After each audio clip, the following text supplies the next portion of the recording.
પોરબંદરના ગોરસર ટોલ નાકા નજીક વહેલી સવારે કાર અને બાઇક વચ્ચે ગંભીર અકસ્માત સર્જાયો. અકસ્માતમાં એક જ પરિવારના 3 સભ્યોના કરુણ મોત થતાં પરિવારમાં શોકની લાગણી વ્યાપી ગઈ છે. મૃતકોમાં નજીર જુમ્મા સાટી, ઉંમર વર્ષ 35, રોઝીનાબેન નજીર સાટી, ઉંમર વર્ષ 30 અને 3 વર્ષના શાહનવાઝ નજીર સાટીનો સમાવેશ થાય છે.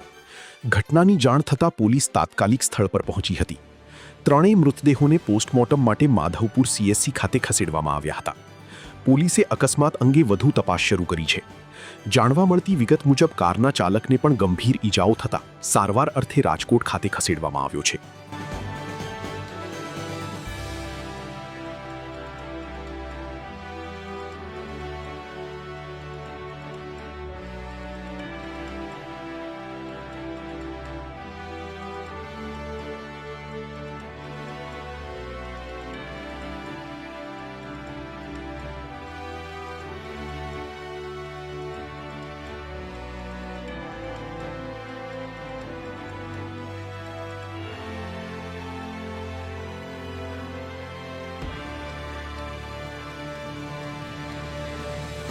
સાંજ સમાચાર ફેસબુક પેજને લાઇક કરો, વિડીયો શેર કરો અને વધુ વિગતવાર સમાચાર માટે sanssamachar.net વિઝિટ કરો.